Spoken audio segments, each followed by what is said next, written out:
Friends, அஸ்ஸலாமு அலைக்கும்.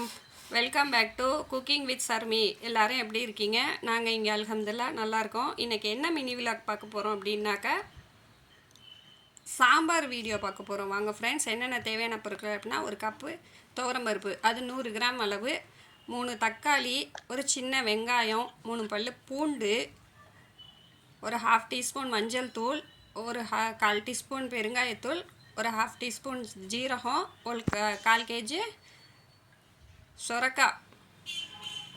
துவரம்பருப்பை ஒரு 1/2 அன் ஹவர் ஊற வச்சுக்கிங்க. இது எல்லா இன்க்ரீடியன்ட்ஸும் போட்டு இப்போ நம்ம வேக வைக்கலாம். வாங்க ஃப்ரெண்ட்ஸ், பருப்பு நல்லா ஊறிடுச்சு. இந்த பருப்பில் என்னென்ன போடுவோம் அப்படிங்கிறத பார்ப்போம் வாங்க. வெங்காயம், பூண்டு, தக்காளி, மஞ்சத்தூள், பெருங்காயத்தூள், ஜீரகம். இது மூணையும் நான் அரிசி கழுவுன தண்ணி ஊற்றிருக்கேன். உங்களுக்கு சாதா தண்ணி வேணும்னாலும் ஆட் பண்ணிக்கலாம். இது வந்து ரொம்ப சத்து உங்களுக்கு நிறைய இருக்குது இந்த அரிசி தண்ணியில். இப்போ 5 விசில் விட்டு எடுத்துருக்கிறேன். 5 விசிலுக்கு அப்புறம் இது பருப்பு எப்படி வெந்திருக்கு அப்படிங்கிறத நம்ம பார்ப்போங்க. பருப்பு நல்லா வெந்து வந்திருக்குது ஃப்ரெண்ட்ஸ். இப்போ இந்த பருப்பை நம்ம வேறு பவுலுக்கு மாற்றிக்கிட்டு, பாருங்கள் எப்படி இருக்குன்னு, நல்லா வெந்து வந்திருக்கு. இதை வேறு பவுலுக்கு இப்போ நம்ம மாற்றிக்குவோம். மாற்றிக்கிட்டு இதிலே தண்ணி இருக்குது இல்லையா, இப்போ நம்ம சொரக்காய் வேக போடணும். அதுக்கு இந்த தண்ணியே வந்து நம்ம வடித்து எடுத்துக்கலாம். இப்போ இந்த தண்ணியில் நம்ம சொரக்காவை போட்டு தேவையான அளவு உப்பு போட்டுக்கலாம்.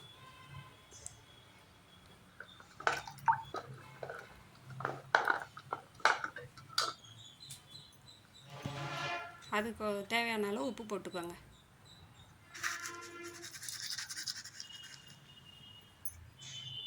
உப்பு போட்டு ஒரு விசில் விட்டு எடுத்துக்கலாம். இப்போ தாளிப்புக்கு தேவையான பொருளை பார்ப்போம். தாளிப்பு வடகம் கொஞ்சம், 1/2 டீஸ்பூன் கடுகு, 1/2 டீஸ்பூன் ஜீரகம், ஒரு 1/2 டீஸ்பூன் மிளகாத்தூள் உங்கள் காரத்துக்கு தேவையான அளவு போட்டுக்கோங்க. ஒரு 1/2 டீஸ்பூன் வந்து சாம்பார் பொடி, ஒரு 2 வெங்காயம், கொஞ்சோண்டு கருவேப்பிலை, கொஞ்சோண்டு கொத்தமல்லி. வாங்க இதை எப்படி தாளிக்கிறது அப்படிங்கிறத பார்க்கலாம். ஒரு ஸ்டவ்வில் ஒரு கடாய் வச்சு அதில் ஒரு 3 ஸ்பூன் அளவு எண்ணெய் ஊற்றிருக்கேன். இப்போ எண்ணெய் நல்லா காஞ்சிருச்சு. காஞ்சதுக்கப்புறம் கடுகு ஜீரகம் எடுத்துக்கலாம். அடுப்பு கொஞ்சம் ஸ்லோவாக வச்சுக்கோங்க, எல்லாத்தையும் கரிஞ்சு போயிடும். இப்போ தாளிப்படமும் சேர்த்துக்கலாம். இப்போ வெங்காயம்,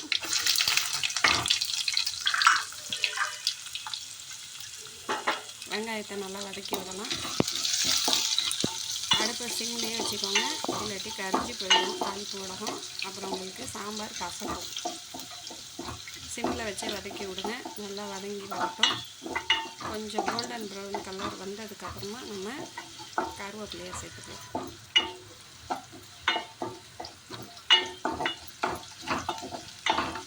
கோல்டன் ப்ரௌனாக ஆகிக்கிட்டு போட்டு கஷ்டப்பட்டு நல்ல கலர் சேஞ்ச் ஆகிட்டு வந்துட்டுருக்கா. இப்போ இந்த ஸ்டேஜில் வந்து நம்ம கருவேப்பிலை ஆட் பண்ணிக்கலாம். கருவேப்பிலை நீங்கள் காம்போட போட்டாலும் இன்னும் நல்லா ஃப்ளேவர் நல்லாயிருக்கும்.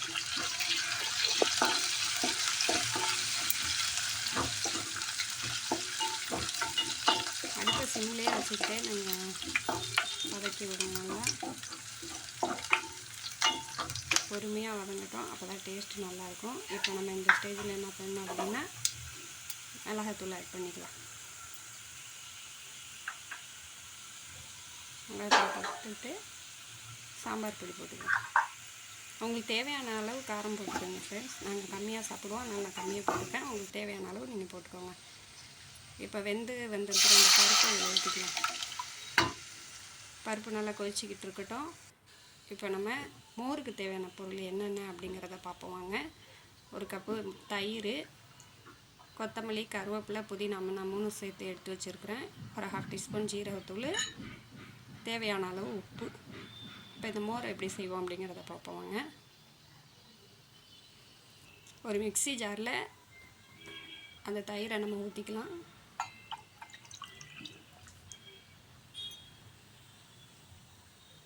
நெக்ஸ்ட்டு நம்ம கருவேப்பிலை, கொத்தமல்லி, புதினா இருந்துச்சு இல்லையா, அதையும் போட்டுக்கலாம். இப்போ வந்து உப்பு போட்டு நம்ம நல்லா அடித்து எடுத்துக்குவோம். தேவையான அளவு உப்பு போட்டுக்கோங்க. நல்லா அடித்து எடுத்ததுக்கப்புறமா நம்ம தேவையான அளவு தண்ணி ஊற்றி அது பாருங்கள் வடிகட்டி எடுத்துக்குவோம். தேவையான அளவு தண்ணி ஊற்றிக்கலாம். அதுலேயும் திக்காக இருக்கும். நம்ம கொஞ்சமாக தண்ணி ஆட் பண்ணி நல்லா வடிகட்டி எடுத்துக்குவோம். கொஞ்சம் கொஞ்சமாக வடிகட்டி எடுத்துக்குவோம்.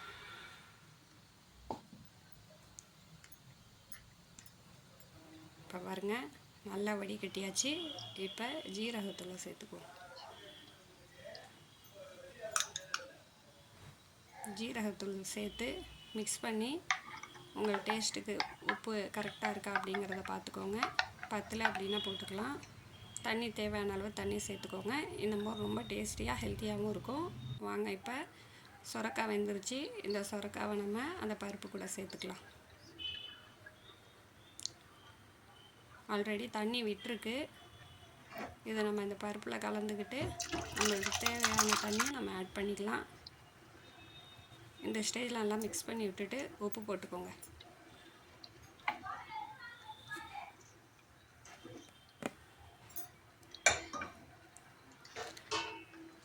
தண்ணி வேணும்னா ஊற்றிக்கோங்க. எனக்கு இப்படி இருந்தால் போதும் அப்படின்னுட்டு நான் தண்ணி ஆட் பண்ணிக்கலை.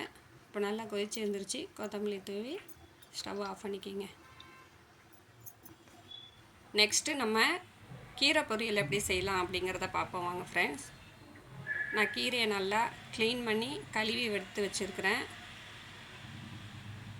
தேவையான அளவு ஒரு 4 வெங்காயம் எடுத்து வச்சுருக்கிறேன். வேர்க்கடலை, 2 பல் பூண்டு, ஒரு மிளகாய், தேவையான அளவு உப்பு. இது நம்ம இப்போ எப்படி செய்யலாம் அப்படிங்கிறத பார்க்கலாம் வாங்க. அடுப்பில் கடாயை வச்சு ஒரு 2 ஸ்பூன் எண்ணெய் ஊற்றியிருக்கேன். எண்ணெய் சூடானதுக்கப்புறம் வெங்காயம் போட்டுக்கலாம். வெங்காயம் போட்டுக்கிட்டு கொஞ்சமாக உப்பு போட்டுக்கோங்க. அதுலேயே உப்பு போட்டு நல்லா கோல்டன் ப்ரௌன் ஆகிற வரைக்கும் நம்ம வதக்கிக்கலாம்.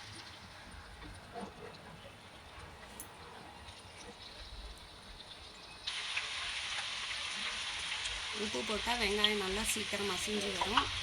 நம்ம நல்லா இப்போ வதக்கி எடுத்துக்குவோம். நல்லா இப்போ கொஞ்சம் வதங்கி இருக்குது. நம்ம இப்போ இந்த ஸ்டேஜில் முருங்கைக்கீரையை ஆட் பண்ணிக்குவோம்.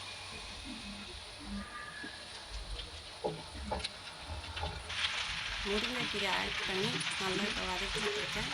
நல்லா வதங்கி வந்துருக்கு பாருங்கள். உங்களுக்கு உப்பு தேவையான அளவு பார்த்து போட்டுக்கோங்க.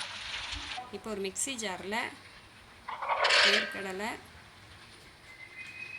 மிளகாய், பூண்டு இது எல்லாமே போட்டு நம்ம பவுடராக்கி எடுத்துக்கலாம். இப்போ நல்லா கீரை வதங்கி வந்ததுக்கப்புறம் அந்த பவுடர் இதில் போட்டுக்கலாம். இப்போ நல்லா மிக்ஸ் பண்ணிக்கலாம். இது நல்லா ஃப்ளேவர்ஃபுல்லாக டேஸ்டியாக இருக்கும். நீங்களும் ட்ரை பண்ணி பாருங்கள். குழந்தைங்களும் விரும்பி சாப்பிடுவாங்க. நெக்ஸ்ட்டு நம்ம மாசி ஆம்லேட் எப்படி செய்யலாம் அப்படிங்கிறத பார்க்கலாம் வாங்க. எங்கள் வீட்டில் இந்த மாசி ஆம்லேட் எல்லாத்துக்கும் ரொம்ப பிடிக்கும். உங்களுக்கும் ஈஸியாக சொல்லித்தரேன் வாங்க. ஒரு முட்டை, ஒரு பெரிய வெங்காயம் 1, கொஞ்சமாக மாசி தூள் பண்ணி வச்சுருக்கிறேன் ஒரு 1/2 டீஸ்பூன், ஒரு 1/4 டீஸ்பூன் மிளகாய்த்தூள், 1/4 டீஸ்பூன் மிளகுத்தூள், கொஞ்சமாக கொத்தமல்லி, தேவையான அளவு உப்பு. வாங்க இதை எப்படி மிக்ஸ் பண்ணலாம் அப்படிங்கிறத சொல்கிறேன். ஒரு பவுலில் வெங்காயம்,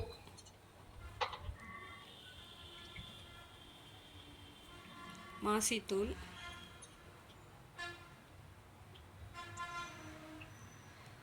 மிளகுத்தூள், மிளகாய்த்தூள், தேவையான அளவு கொத்தமல்லி போட்டுக்கிட்டு உப்பும் உங்களுக்கு டேஸ்ட்டு தகுந்த மாதிரி போட்டுக்கோங்க. இப்போ நல்லா நம்ம மிக்ஸ் பண்ணி எடுத்துக்கலாம். முட்டையும் போட்டுக்கலாம். முட்டை ஊற்றி நல்லா நம்ம பீட் பண்ணி எடுத்துக்குவோம். ராம்நாடு சைடு, காயல்பட்டினம் சைடெலாம் அது ரொம்ப ஃபேமஸ். நீங்களும் செஞ்சு பாருங்கள், டேஸ்ட்டு நல்லாயிருக்கும்.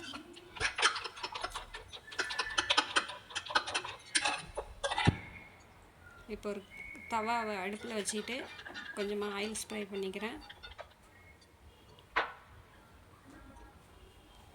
தவா நல்லா சூடாகிடுச்சு. இப்போ நம்ம மிக்ஸ் பண்ணி வச்சுருந்த அந்த முட்டை மிக்ஸை ஊற்றிக்கலாம். நல்லா ஸ்ப்ரெட் பண்ணி விட்டுக்கோங்க.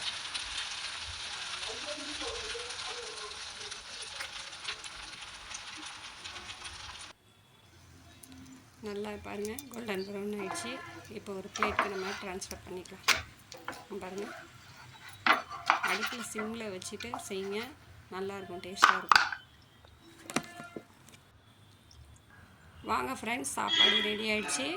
வாங்க இப்போ நம்ம டேஸ்ட்டு பண்ணி பார்க்கலாம். பாருங்கள், சாம்பார் எப்படி கலர்ஃபுல்லாக நல்லா இருக்குல்ல. சுட சுட சோறில் சாம்பார், சொரக்காய் அதெல்லாம் போட்டு கொஞ்சமாக கீரை வச்சுக்கோங்க.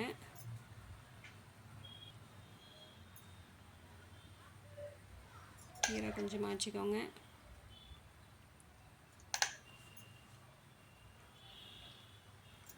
பசங்களுக்கு நான்வெஜ்ஜே செஞ்சு கொடுக்காம, சம்மரில் இப்போ வீட்டில் பசங்களாம் இருப்பாங்க, அதனால நிறைய இல்லாமல் கொஞ்சம் கொஞ்சமாக எல்லாத்துலேயும். ஸ்கூலில் கூட சாப்பிட மாட்டாங்க, லன்ச் பாக்ஸில் ரிட்டன் வந்துடும். நீங்கள் இதை செஞ்சு கொடுத்து உங்கள் பசங்களுக்கு எப்படி இருந்துச்சு அப்படிங்கிறத எனக்கு கமெண்ட் பண்ணுங்கள். உங்களுக்கு இன்னும் ஈஸியாக சிம்பிளாக பிகினர்ஸாக இருக்கட்டும், பேச்சுலர்ஸாக இருக்கட்டும், உங்களுக்கு கொஞ்சமாக செஞ்சு காமிக்கணும் ரெசிபி அப்படிங்கிறத எனக்கு சொல்லுங்கள் ஃப்ரெண்ட்ஸ். உங்களுக்கு தேவையானதை நான் வீடியோவில் அப்லோட் பண்ணுறேன் ஃப்ரெண்ட்ஸ்.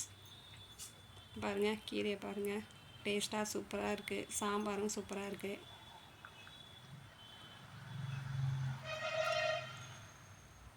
ஆம்லேட்டும் நல்லா டேஸ்ட்டாக இருக்குது ஃப்ரெண்ட்ஸ். இதெல்லாம் சாப்பிட்டதுக்கப்புறம் ஒரு கிளாஸ் மோர் குடிச்சிட்டாக்கா நல்லா ஃபுல்ஃபில்லாக இருக்கும். இந்த வெயிலுக்கு ஏற்ற சாப்பாடு தான் இது. காரம்லாம் கம்மியாக இருக்குது.